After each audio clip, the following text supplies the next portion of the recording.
শুভ সকাল। প্রতিদিনের pre market আপডেটে আপনাদের স্বাগত। শেয়ার বাজারে দরপতন হয়েছে। গতদিন সূচক 208.98 পয়েন্ট বা 3.78% কমে 5,325 পয়েন্টে অবস্থান নেয়। তবে আগের দিনের তুলনায় লেনদেন 13.48% বেড়ে দাঁড়িয়েছে 885 কোটি টাকায়। দেশের ব্যাংকগুলোকে চলমান ঋণ, কন্টিনিউয়াস লোন নবায়নে বড় ছাড় দিয়েছে বাংলাদেশ ব্যাংক। নতুন নির্দেশনা অনুযায়ী নির্ধারিত সময়ের মধ্যে নবায়ন না হলেও ঋণটি খেলাপি এনপিএল হিসেবে শ্রেণীকৃত হওয়ার আগ পর্যন্ত তা নবায়ন করা যাবে। নতুন নিয়মে মেয়াদ শেষ হওয়ার পর গ্রাহক অতিরিক্ত 3 মাস সময় পাবেন। এই সময়ের মধ্যে বকেয়া 20 টাকা সুদ পরিশোধ করলে ঋণ নবায়ন করা যাবে এবং তা খেলাপি হবে না।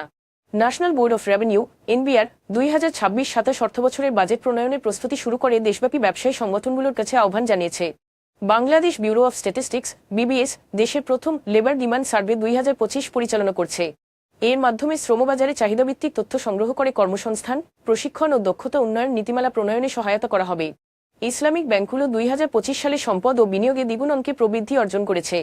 বাংলাদেশ ব্যাংকের সর্বশেষ তথ্যানুযায়ী ইসলামিক ব্যাংকিং খাতে আমানত 2025 সালের ডিসেম্বরে বেড়ে 4.76 ট্রিলিয়ন টাকায় দাঁড়িয়েছে, যা আগের বছরের 4.36 ট্রিলিয়ন টাকা থেকে 9.34% বেশি। এখন এ পর্যন্তই। বিকেলে আবারও আসছি শেয়ার বাজারের সর্বশেষ আপডেট নিয়ে। ধন্যবাদ।